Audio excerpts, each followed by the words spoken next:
नमस्कार। कर्तव्य पथ पर आप सभी का स्वागत है। डिस्कस करेंगे आज की सेशन में यूपीएससी मेंस 2025 में जो प्रश्न आया है जीएस फर्स्ट पेपर। इसके प्रश्नों को हम लोग देखेंगे कि कौन कौन से प्रश्न आए थे। देखिए ये सारे प्रश्न आए थे आपके सामने हैं, आप ध्यान से देखेंगे। देखिए हिस्ट्री का प्रश्न है और हिस्ट्री का आप देखेंगे तो बेसिकली एंशियंट हिस्ट्री से आर्ट एंड कल्चर पे ज़्यादा फोकस रहता है।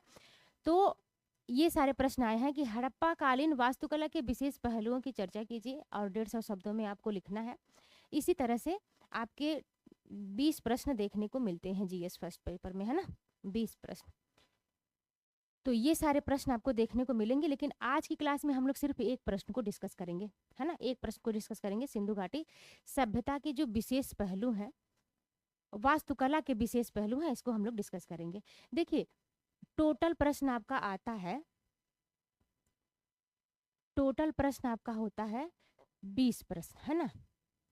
20 प्रश्न आता है जीएस फर्स्ट पेपर में, जीएस सेकंड पेपर में, जीएस ये फोर्थ पेपर तक ही क्या है, पूरा 20 प्रश्न आता है।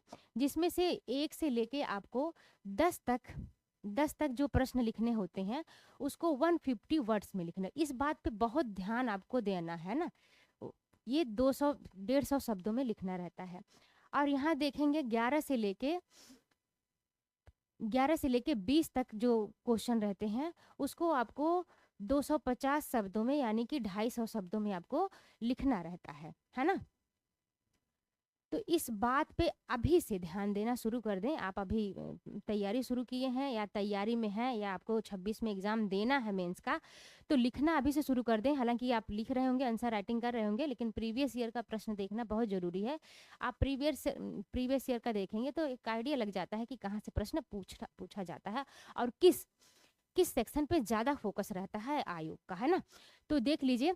तो इस तरह से अगर आप देखेंगे ध्यान से तो 3 घंटे में आपको पेपर सॉल्व करना है। टोटल 20 प्रश्न आपके सामने है। पहले से माइंड सेट बिठाए रहेंगे तभी जाके आप अच्छा प्रदर्शन कर सकते हैं एग्जाम में, है ना। तो अच्छे से आप तभी एक्ट कर पाएंगे जब अभी से आप प्रैक्टिस करेंगे। और अभी से कम 5-5 प्रश्न तो जरूर सॉल्व करना चाहिए। नहीं पास तो एक ही अगर करेंगे तो मोटिवेशन हाई होता है। मोटिवेशन अगर आगे बढ़ेगा तो आप और अच्छा प्रश्न सॉल्व करना शुरू कर देंगे, है ना। तो पहले प्रश्न पे ही हम लोग आज विशेष टिप्पणी रहेगी हमारा, है ना। आज की क्लास में हम लोग देखेंगे सिंधु घाटी सभ्यता, सभ्यता के बारे में क्या पूछा गया है, इस पे हम लोग ध्यान देंगे, है ना। चलिए देखिए पहला प्रश्न है, हड़प्पा कालीन वास्तुकला के विशेष पहलुओं की चर्चा कीजिए। 150 वर्ड्स में लिखना है। आपको पता है कि 101 से लेके 10 तक 150 शब्दों में ही आंसर को लिखना रहता है। तो हम आंसर राइटिंग की टेक्निक बनाएंगे कि आंसर राइटिंग हम शुरू कहाँ से करें। पेन अगर हम उठाएंगे तो हम लिखना कहाँ से शुरू करेंगे, लिखना कहाँ से शुरू करेंगे। तो पहले तो इंट्रोडक्शन लिखते हैं। आपको पता है कि सभी लोग यहीं से शुरुआत करते हैं कि जो प्रश्न पूछा गया है आप इंट्रो देंगे, फिर आप मेन बॉडी के बारे में बताएंगे, है ना। मेन बॉडी के बारे में बताएंगे कि मेन बॉडी यानी कि ये जो मुख्य पहलू है, मुख्य पहलू का विशेष पहलू, ये आपको मेन बॉडी में लिखना है। अब कंक्लूजन में आप पूरे आंसर का निष्कर्ष निकालेंगे, है ना। कंक्लूजन यानी कि निष्कर्ष में आप पूरा आंसर का निष्कर्ष देंगे। ठीक, तो इस तरह से आप पहले तो बांट लेंगे। पहले तो आप आंसर को डिवाइड कर लेंगे। पेन उठाने का पहला काम तो आप ऐसे ही कर लीजिए, है ना। तो मान लीजिए अगर हिंदी में लिखना है तो आप यहाँ परिचय लिखेंगे, फिर आप मुख्य भाग लिखेंगे। मुख्य भाग क्या है ना, मुख्य भाग लिखेंगे। इसके बाद अगर आप देखेंगे तो यहाँ निष्कर्ष लिखेंगे, है ना।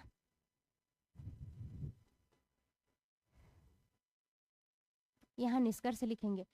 इतना लिखने के बाद ये तो आप अभी ग्राफिंग कर लेंगे कि आप अपने आंसर को किस तरह से समेटेंगे, है ना, किस तरह से समेटेंगे। अब देखेंगे कि 150 वर्ड्स में पूछा गया है, तो इस बात पे बहुत ध्यान देना है कि 150 वर्ड्स में पूछा गया है, तो हमको इसके लिए क्या करना है।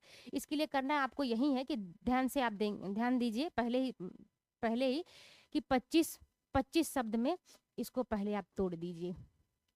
इंट्रोडक्शन 25 शब्द में लिख दीजिए और 25 से 30 शब्द यहाँ आप कंक्लूजन में बता दीजिए। 25 से 30, 10-5 शब्द इधर उधर हो सकता है ना। 25 से 30 शब्दों में आप कंक्लूजन को लिखेंगे और बचा 100 वर्ड्स, है ना। 100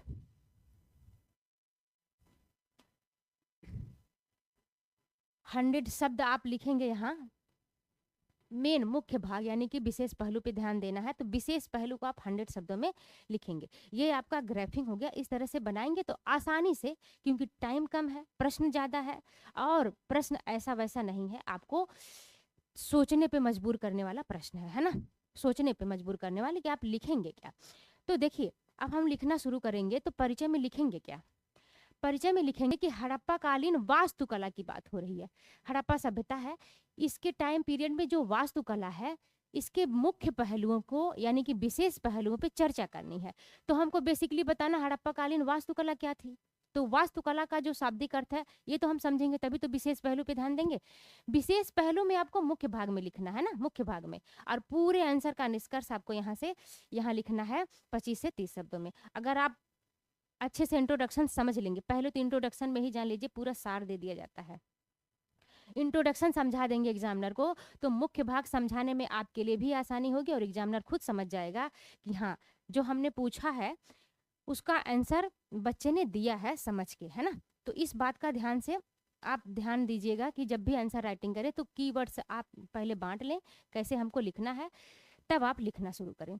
तो वास्तुकला का मतलब क्या है, पहले हम तो यही देख लेंगे। अगर हम वास्तुकला का परिचय देंगे तो वास्तु, वास्तु प्लस कला, अगर हम ये देखेंगे, क्या हो रहा है, वास्तु प्लस अगर शास्त्र की बात करेंगे या कला की बात करेंगे, है ना, तो इन दोनों को अगर हम समझेंगे तो समझ में क्या आएगा।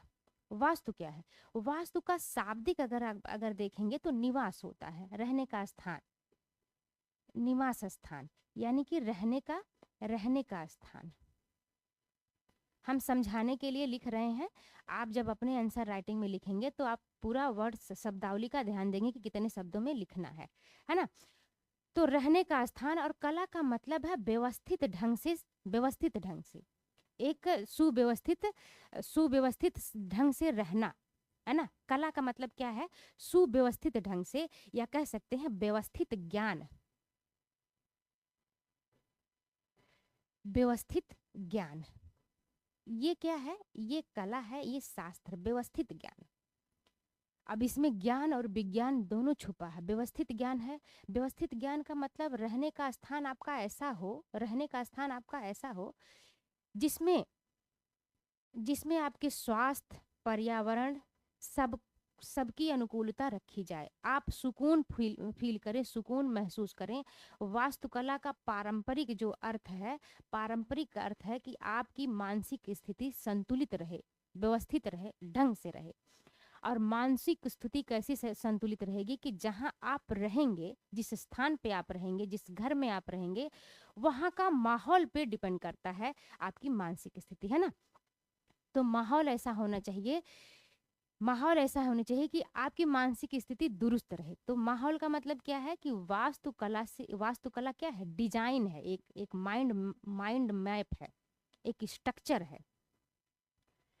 जहाँ आप रहेंगे वहाँ बेसिक नीड्स, मूलभूत आवश्यकता आपको प्रोवाइड मिले, आपको वहाँ मिले, आसानी से मिल जाए, ये है आपकी बेसिक नीड। और यही अगर आसानी से मिल जाएगा तो आप क्या करेंगे, आप करेंगे ये कि आपका जो दिमागी संतुलन है वो दुरुस्त रहेगा, आप अच्छा फील करेंगे। और अच्छा फील करना ही हमारी भारतीय संस्कृति में वास्तुकला का नाम दिया जाता है ना। तो वास्तुकला में घर जब बनता है, मकान जब बनता है, या शहर का स्ट्रक्चर, गांव का स्ट्रक्चर, तो कहाँ होगा, किस स्थिति में होगा, किस परिस्थिति में होगा, गांव का घर का स्ट्रक्चर कैसा होगा, खिड़की किधर रहेगी, किचन किधर रहेगा, लेटिन वॉशरूम किधर रहेगा, लाबी किधर रहेगी, दरवाज़ा किधर रहेगा, ताकि आप अगर घर में घुसें तो आपको सारी व्यवस्था मेंटेन मिले, है ना, मेंटेन मिले। तब क्या है, आपकी मानसिक स्थिति अपने आप सही दिखेगी। तो वास्तुकला के बारे में हम लोग देखिए बहुत सारा समझ लिए ना, इतना सारी शब्दावलियां हम लोग समझ लिए वास्तुकला के बारे में। अब समझ में आए। अब बेसिकली अगर आपको लिखना है तो आप वास्तुकला को थोड़ा सा अर्थ में समझा देंगे। वास्तुकला क्या है, एक स्ट्रक्चर है, माइंड मैप है, माइंड मैप है। माइंड मैप का मतलब है कि आप अपने दिमाग में कल्पना करेंगे। अब सोचिए कि आप सोचेंगे कि जब कभी आप किसी ऐसी जगह पे आपकी पोस्टिंग हो गई है, यानी कि आप जब जब आप अपने क्षेत्र में कामयाब हो जाएँगे, यानी कि जब आप किसी पोस्ट पे आ जाएँगे या कलेक्टर बन जाएँगे या किसी भी आम,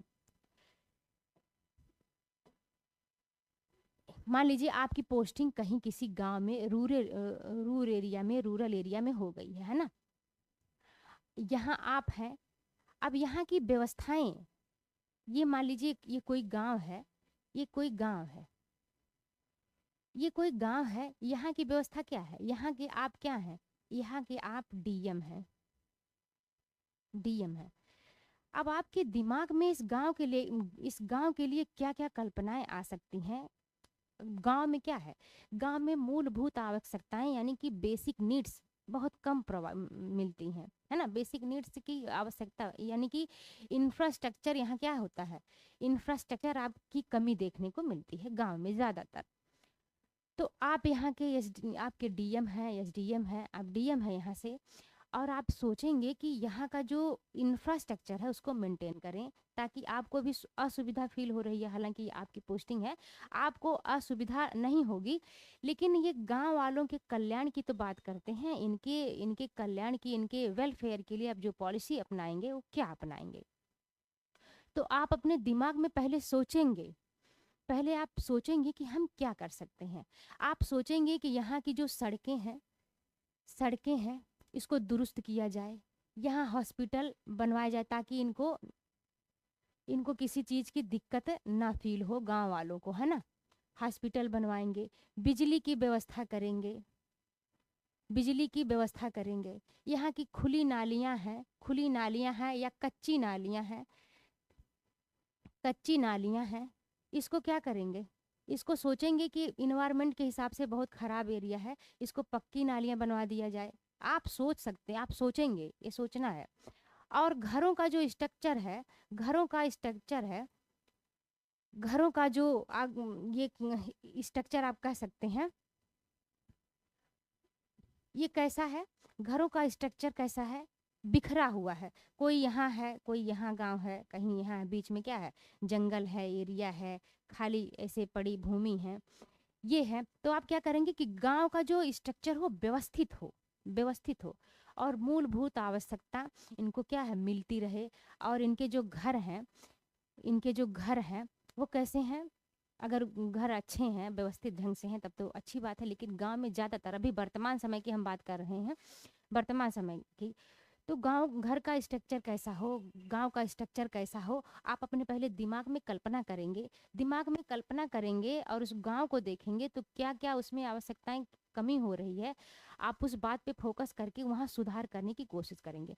तो आपके दिमाग में पहले कल्पना आएगी कि हमारा शहर कैसा होना चाहिए, शहर ऐसा होना चाहिए, हमारा गांव ऐसा होना चाहिए, जिसमें मूलभूत आवश्यकताएं आपको आसानी से मिल जाएं।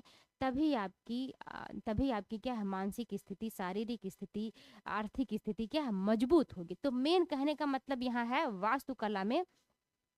वास्तुकला में यही आपसे बेसिकली पूछा जा रहा है कि आपका जो स्ट्रक्चर है, तो माइंड मैप काम करता है ना? Mind map. तो आप ये डीएम क्या करेंगे? अपने दिमाग में माइंड मैप बनाएंगे कि हमको कहाँ कहाँ पे, ये माइंड मैप बनाएंगे, और इसी माइंड मैप को क्या करेंगे? माइंड मैप को फॉलो करने के लिए इस पे एक्शन लिया जाएगा, है ना? इस पे एक्शन लिया जाएगा, यानी कि एक्शन लेके काम किया जाएगा। तो ये जो माइंड मैप बना, ये बना वास्तु कला। और जो ये एक्ट हुआ, ये जो काम शुरू हो गया, इसको कहते हैं आर्किटेक्ट, है ना? यानी कि ये क्या वास्तुकार बनाना शुरू कर देगा आपका, वास्तुकला के हिसाब से, यानी कि आपके दिमाग की जो व्यवस्था है उसके हिसाब से, आपके ही माइंड मैप पे ये घर बनाना, ये शहर बनाना, ये गांव सुधारना शुरू कर देगा वास्तुकार, है ना? तो ये वास्तुकला, आप बेसिकली आप समझ गए होंगे, वास्तुकला का मतलब होता है माइंड मैप, यानी कि दिमाग की सोच। आप एक व्यवस्था अपने दिमाग में बनाते हैं, और दिमाग में बना के माइंड दिमाग में बनाते हैं या इंजीनियर को बताते हैं कि हमारा जो शहर होना चाहिए, यानी शहर से हम आते हैं एक छोटे से घर में, हमारा जो घर होना चाहिए, हमारे घर का स्ट्रक्चर कैसा होना चाहिए? हमारे घर का स्ट्रक्चर ऐसा होना चाहिए कि हम घर में घुसें तो हमको असुविधा ना महसूस हो। हमको नहाने की प्रॉपर व्यवस्था होनी मिले, किचन अच्छा होना चाहिए। हम अगर रूम में घुसें तो अच्छे से हवा, एनवायरनमेंट को ध्यान में रख के, किधर से भी स्मेल नहीं होना चाहिए। एनवायरनमेंट में ध्यान रखें कि बाहर से फ्रेश ताज़ी हवा हमको हमारी तरफ आए। इस बात का आप ध्यान रखेंगे बहुत ज़्यादा, है ना? तो इस बात का ध्यान रखेंगे तो ये आपके माइंड मैप, अगर आप इंजीनियर को बताएंगे तो इंजीनियर क्या करेगा? उसी माइंड मैप के हिसाब से एक्शन लेगा, और आपका जो माइंड मैप है, आपका माइंड मैप है, वो उसी पे एक्ट करके आपका शहर, आपका घर बसा देगा, जिस पे आपको कोई असुविधा नहीं होगी, है ना? तो मेरे ख्याल से इतनी बातें आप समझ गए होंगे। तो इसमें आपको क्या लिखना है? अब इतना हम वास्तुकला के बारे में बता रहे थे ताकि आपको वास्तुकला समझ में आ जाए।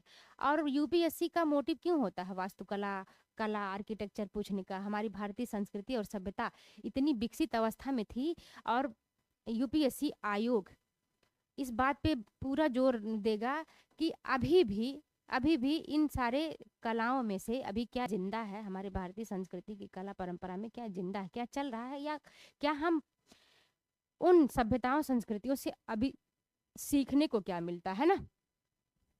तो ये हम देख लिए सिंधु घाटी सभ्यता की वास्तुकला के बारे में। तो वास्तुकला कैसी थी? बहुत व्यवस्थित थी। यहाँ की वास्तुकला बहुत व्यवस्थित थी। मुख्य पहलू पे अगर ध्यान देंगे तो मुख्य पहलू पे क्या लिखेंगे? मुख्य पहलू में हम लिखेंगे कि सिंधु घाटी सभ्यता की जो नगर व्यवस्था थी, नगर व्यवस्था नगर व्यवस्था कैसी थी?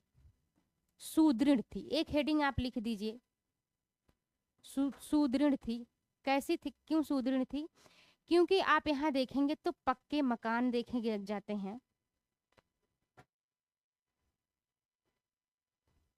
पक्के मकानों का स्ट्रक्चर कुछ इस तरह से लीनियर स्ट्रक्चर में रहता है। पक्के मकानों का, पक्की नालियाँ, पक्की नालियाँ, नाली पक्की नालियाँ इस टाइम देखी जाती हैं, या कह सकते हैं ढकी हुई नालियाँ, ढकी हुई नालियाँ। मुख्य पहलू ये है। आप शहर नगर व्यवस्था देखेंगे। नगर सुदृढ़ रूप से बसा हुआ है। सड़क के किनारे ऐसे लीनियर लेबर में स्ट्रक्चर में बना हुआ है, और घर बसा हुआ है। और जो पर्टिकुलर घर है, घरों में आप देखेंगे तो बाकायदे किचन की व्यवस्था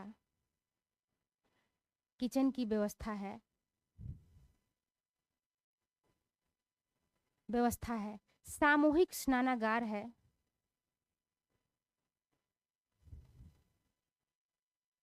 सामूहिक स्नानागार की व्यवस्था देखेंगे। ये हेडिंग है, आप यहाँ से, मैं तो समझाने के लिए लिख रही हूँ, है ना?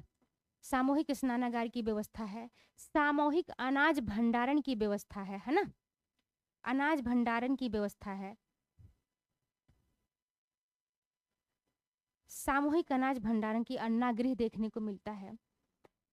तो ये नगर व्यवस्था, ये जो मुख्य पहलू है, इस नगर व्यवस्था में सिंधु घाटी सभ्यता में 2500 ईसा पूर्व से लेके 1700 ईसा पूर्व में इतनी सुदृढ़ व्यवस्था है नगरों की, है ना? इतनी सुदृढ़ व्यवस्था है कि यहाँ के जो नागरिक हैं, सिंधु घाटी सभ्यता के नागरिक, बेसिकली अगर देखेंगे तो इनको किसी बात की असुविधा ना हो, किसी सामग्री की, किसी संसाधन की असुविधा ना हो, इस बात का पूरा ध्यान रखा गया है हड़प्पा कालीन सभ्यता में, है ना?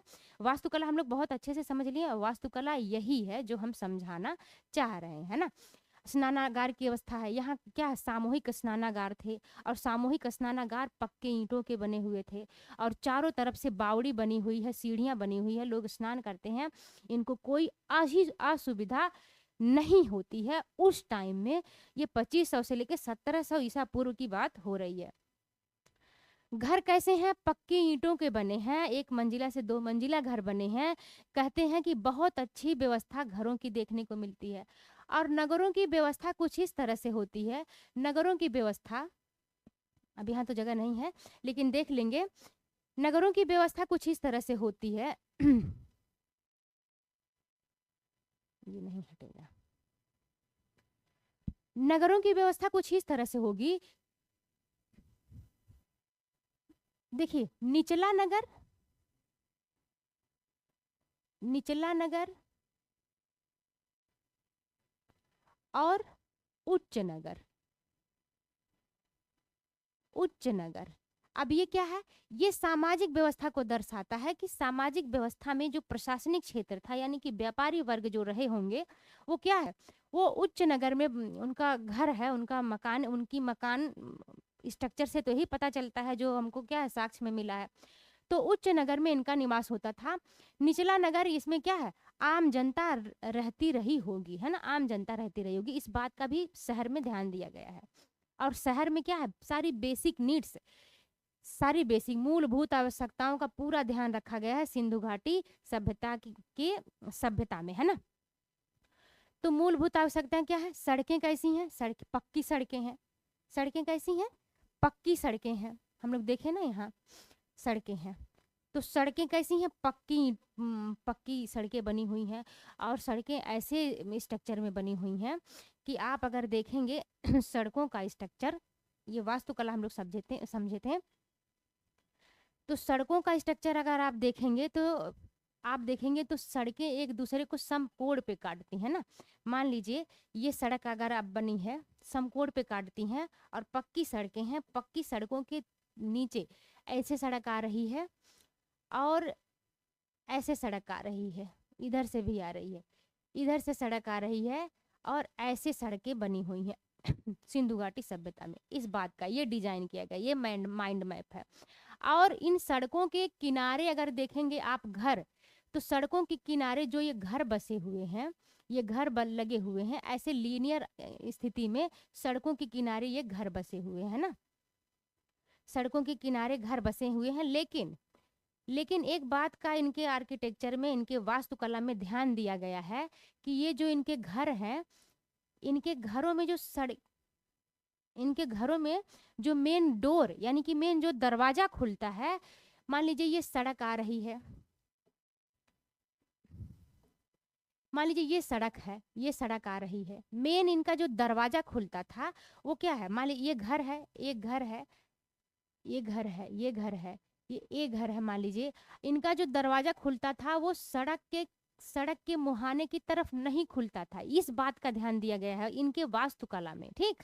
तो आर्किटेक्चर जो बनाया वो सड़क का मुहाने की तरफ दरवाजा, मेन डोर नहीं खोला, क्या कहाँ खोला, इसके अपोजिट साइड खोला। क्यों खोला? क्योंकि हमको देखना है कि इसमें इस बात का ध्यान रखा गया है, यहाँ ना खोल के मेन दरवाजा, मान लीजिए यहाँ एक दीवार खोल के मेन दरवाजा यहाँ खोला गया है, खिड़कियां इधर खोली गई हैं, मुख्य मुख्य माने इधर सड़क की तरफ इनके दरवाजे और इनकी खिड़कियां नहीं खोली गई हैं, इस बात का ध्यान रखा गया है। और जो मकान है वो लीनियर स्ट्रक्चर में, यानी कि सड़क के किनारे ऐसे लाइन से मकान देखने को मिलते हैं, सड़क के किनारे ऐसा शहर ये बसाया गया है इतनी व्यवस्थित ढंग से।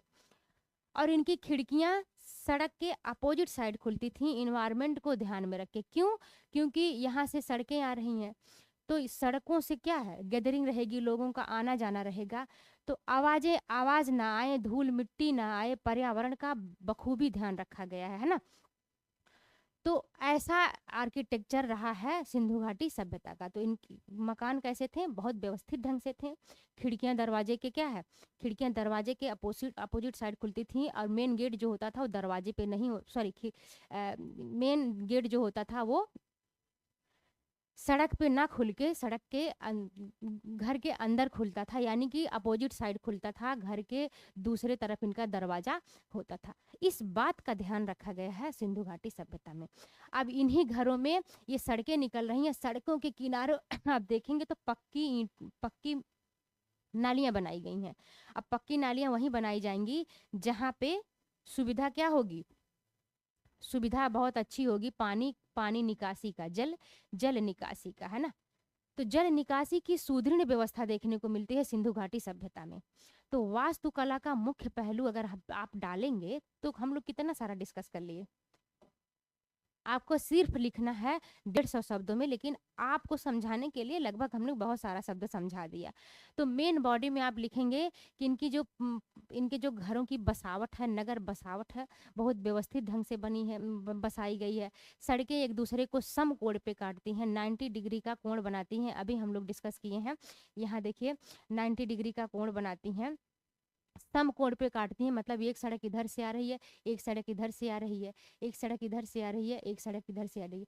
यहाँ 90 डिग्री का कोण बनाते हुए क्या है, एक सड़क इधर जा रही है और बीच में यहाँ नालियाँ बनाई गई हैं। हाँ, नालियाँ इधर से, इन घरों के पानी क्या है, इधर ये घर है तो इन घरों की जो नालियाँ हैं यहाँ से इनका निकासी हो जाएगी पानी की। यहाँ से पानी की निकासी, पक्की नालियाँ बनाई गई हैं बीच में। तो इन बातों का बहुत बखूबी ध्यान दिया गया है सिंधु घाटी सभ्यता में। तो कितने शब्द आपको लिखना है, शब्द कितने आपको लिखने हैं आपको पता है। कम से कम शब्द लिखने हैं, ज़्यादा से ज़्यादा मटेरियल हम लोग समझ लिए, क्योंकि है ही सिंधु घाटी सभ्यता खूबसूरत सभ्यता थी उस टाइम में, इतनी व्यवस्थित ढंग से। क्योंकि अभी वर्तमान समय में देखेंगे तो नालियाँ अभी भी टूटी फूटी हैं, कहीं कहीं बिना ढकी नालियाँ हैं। तो स्वच्छता का ध्यान रखा गया है इस सभ्यता, इस संस्कृति में। दिमागी स्ट्रेस ना हो, मूलभूत आवश्यकताएं, सुविधाएं सारी यहाँ देखने को मिलती हैं। और सामूहिक स्नानागार है, सामूहिक अन्नागार है। सामूहिक स्नानागार में लोग सामूहिक रूप से स्नान करते थे, उनको पूरी सुविधा प्रोवाइड की गई थी। सामूहिक अन्नागार में कृषि प्रोडक्शन इनका ज़्यादा था, उत्पादन इनका ज़्यादा था। इसलिए क्या है, अन्नागार में क्या करते थे, अनाज का भंडारण करते थे पूरे गांव के लोग। और ये अन्नागार गांव के, यानी कि शहर में ना होके, आप देखेंगे तो ये शहर है, ये शहर बसा हुआ है ये शहर है, मान लीजिए ये शहर है। इस गांव में अन्नागार नहीं होता था। अन्नागार इस शहर से, शहर को छोड़ के सीमान में अन्नागार, स्नानागार, ये सब क्या है, सीमान में बनाए जाते थे। सामूहिक स्नान की परंपरा थी और अन्नागार क्या है, मान लीजिए ये है आपका अन्नागार। यहाँ पे क्या है, अनाज भंडारण करते थे लोग, सामूहिक रूप से करते थे। और यहाँ स्नानागार में, यहाँ अनाज भंडारण, सॉरी, यहाँ क्या है, सामूहिक स्नान करते थे लोग। यहाँ अनाज भंडारण करते थे, सामूहिक स्नान करते थे। तो इस बात का भी शहर के दूर, यानी कि सीवान में या खलियान में आप कह सकते हैं, ये सारी व्यवस्था थी। तो कितनी सुव्यवस्थित ढंग से इनकी संस्कृति, इनकी सभ्यता रही होगी। एग्रीकल्चर को भी ध्यान में रख के, मतलब इनका जो कहते हैं कि अगर व्यापारिक क्षेत्र देखेंगे तो वो कितना मजबूत था, मजबूत था। और इस शहर का स्ट्रक्चर, सारी आवश्यकताएं आपको गांव में, एक घर में, मूलभूत आवश्यकताएं सबको एक घर में देखने को सुविधाएं मिलती हैं, क्योंकि सारी सुविधाएं आपको सिंधु घाटी सभ्यता में देखने को मिलती हैं। तो ये सारे आर्किटेक्चर हम लोग डिस्कस कर लिए, इसके मुख्य पहलू पे बहुत हम लोग ध्यान दे लिए। आप मुख्य पहलू में आप देखेंगे तो बहुत सारा स्ट्रक्चर देखिए कितना, ये जो नगर बसा, निचला नगर, ऊंचा नगर, अगर आप 10-10 शब्द भी एक एक हेडिंग को देंगे तो जल्दी से आप इसको सॉल्व कर लेंगे, है ना। पक्के मकानों का घर स्ट्रक्चर बना है, पक्की नालियां बनी हुई हैं, और किचन दरवाजे इनका कैसा था, किस स्ट्रक्चर में था, ताकि इन्वायरमेंट को ध्यान में रख के, सुख सुविधा को ध्यान में रख के ये बनाए गए थे।